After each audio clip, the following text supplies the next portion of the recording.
O Senhor esteja convosco. Proclamação do Evangelho de Jesus Cristo segundo Mateus. Naquele tempo, disse Jesus aos chefes dos sacerdotes e aos anciãos do povo: Que vos parece?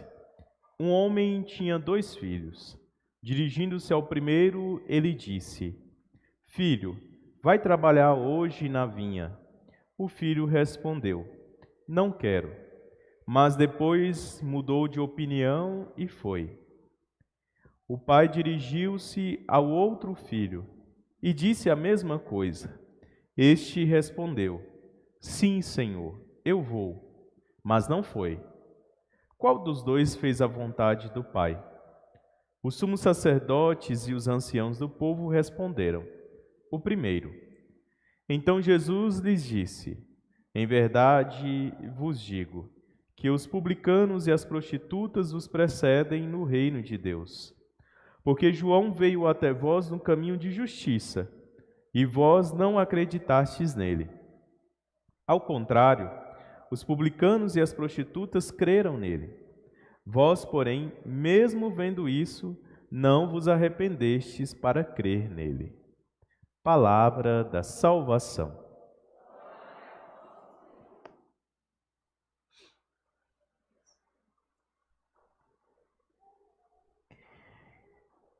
Hoje celebramos a memória de Santa Luzia, muito popular, o seu exemplo de santidade dentro das nossas comunidades. Desde cedo conhecemos a sua imagem, provavelmente na nossa casa, na casa dos nossos pais ou avós, tinha lá a imagem de Santa Luzia, e sempre foi ensinado para nós essa reverência a ela. Certo é que Santa Luzia é, de fato, como foi dito, comentário inicial, a protetora contra, a intercessora para que Deus nos proteja dos males contra a visão. Mas é preciso também pedir a intercessão dela para que a gente cure a nossa visão espiritual, porque muitas vezes nós conseguimos enxergar fisicamente as coisas, mas nos esquecemos daquilo que é a vontade de Deus em nossos corações. E quando celebramos os santos mártires, como temos a oportunidade hoje de celebrar Santa Luzia, sempre recordamos da dimensão da fidelidade, do testemunho. A palavra martírio, em grego, ela está muito próxima à palavra testemunho. Então, martírio e testemunho são praticamente a mesma coisa na língua grega. E nós entendemos que, apesar de distanciar uma coisa da outra, nós também precisamos resgatar essa dimensão de que o nosso testemunho acaba sendo um martírio. Não seja o martírio cruento, aquele que nós precisamos derramar sangue para defender a fé em Cristo, por causa justamente da condição social que nós vivemos. E a gente sabe também, em todas as celebrações dos mártires, a gente sempre lembra que até nos nossos dias existem pessoas que não têm essa mesma oportunidade de celebrar a fé de maneira livre, de maneira espontânea, tal como nós, aqui em nosso país, em nossa realidade local, podemos o celebrar. Então, é uma oportunidade de rezar por eles. Mas quanto a nós, que não corremos, podemos dizer assim, risco de vida por celebrar a fé, podemos dizer que não devemos cair no risco de morte espiritual, porque às vezes a comodidade, a facilidade pode tirar de nós esse desejo de fazer as coisas de Deus. Porque tudo é muito fácil, porque eu tenho uma igreja perto de mim, tem celebrações constantes na cidade, tem celebrações praticamente todos os dias. Então, isso pode correr o risco da gente cair no laxismo, de, se hoje eu não tive a oportunidade, amanhã eu vou ter. Se hoje eu não fui buscar a Eucaristia, a confissão, o que eu necessito, uma adoração. Amanhã eu vou ter oportunidade, a igreja vai estar aberta do mesmo jeito e por aí vai. E aí, esse adiamento das coisas de Deus em nossa vida vai fazendo com que a gente esfrie na fé e não busque mais a vontade de Deus. Por isso, este fervor, este fogo que ardeu no coração dos mártires, precisa ser resgatado por nós. Mesmo que, como dissemos, não corramos riscos por celebrar a fé, que a gente entregue a nossa liberdade, que a gente entregue a nossa condição, a nossa vontade, enfim, o nosso testemunho, à vontade de Deus. Como falei aqui ao início da celebração, nesta Eucaristia, nós temos a graça de abençoar todos aqueles que irão celebrar nos próximos dias a novena do Natal. E nesse ano, a nossa novena do Natal, ela fala muito sobre a vocação. E qual é a nossa vocação primeira? A primeira de todas as vocações é aquela para a qual nós não podemos dizer sim ou não, fomos apenas chamados a ela, que é a vocação à vida.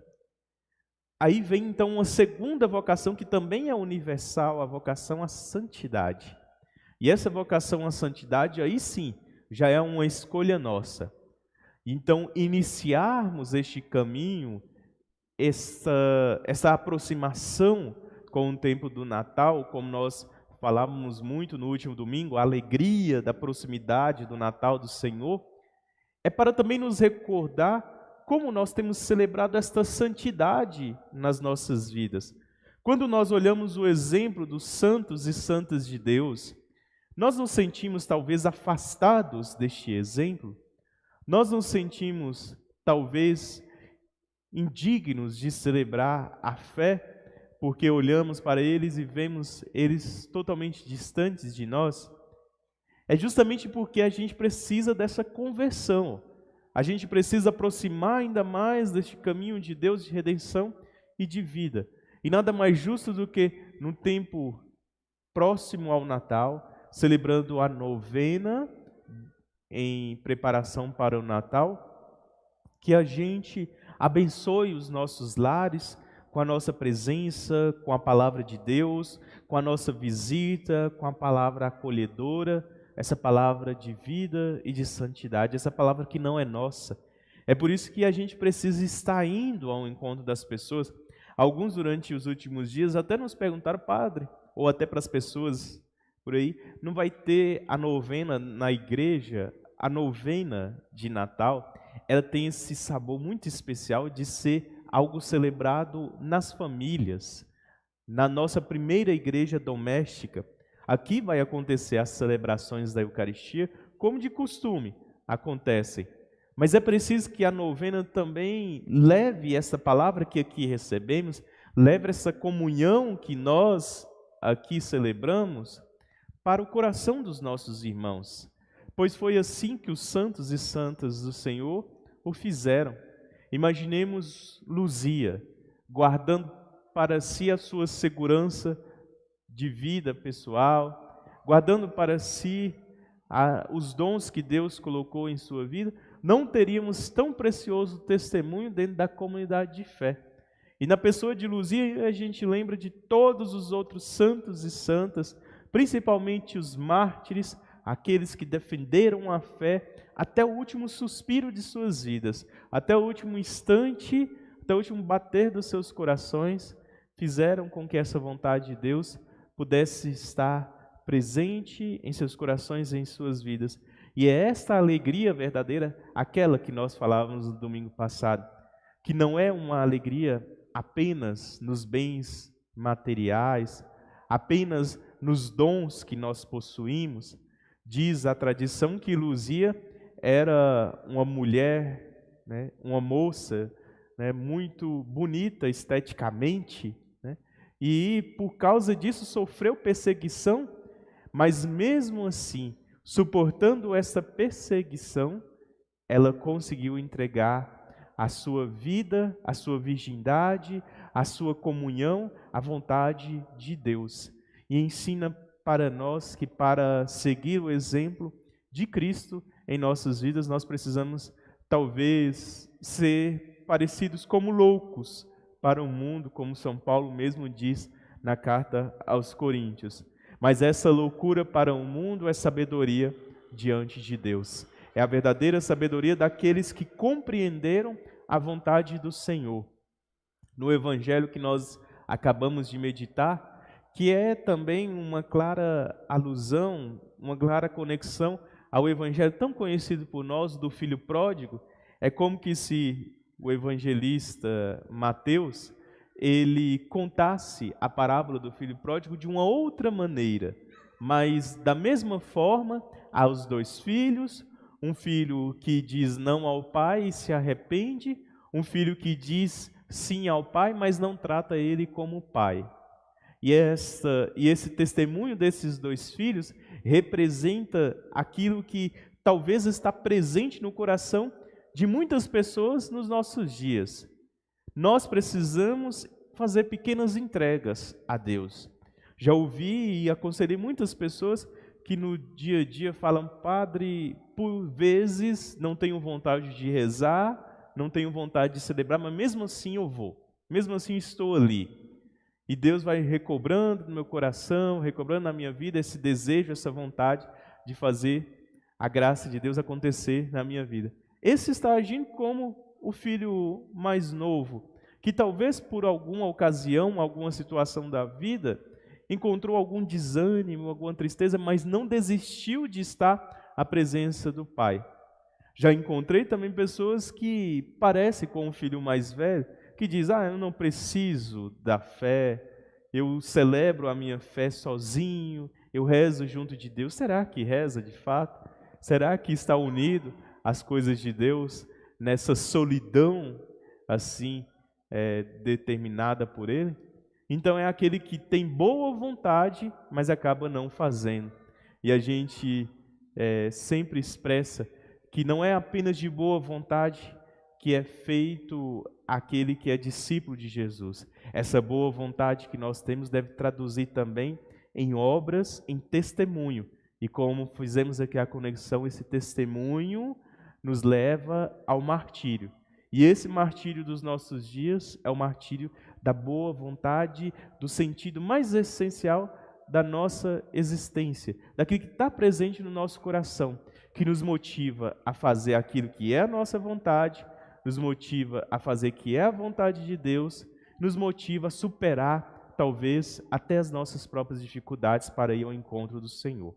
Que Santa Luzia e os santos mártires nos ensine, através do seu exemplo e da sua intercessão, para que a gente possa dar este passo fundamental na fé, de ir ao encontro do Cristo e de decidir livremente pela sua vontade, pelo seu amor nos nossos corações.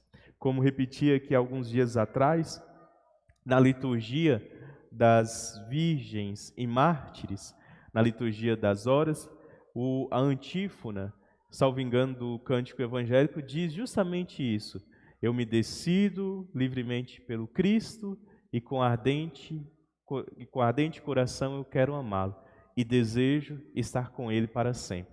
Com certeza foi este o canto das Santas Virgens e de Santa Luzia, que seja este o canto da nossa vida, para que a gente decida pelo Cristo e esteja sempre ao seu lado, abaixo da sua vontade, para proclamarmos a fé nele aos corações.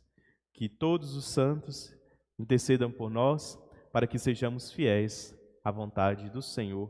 E hoje rogamos especialmente a Santa Luzia, patrona da visão, para que cure cada vez mais a nossa visão física e espiritual, para enxergarmos sempre mais a palavra de Deus e praticarmos ela com amor. Santa Luzia, rogai por nós.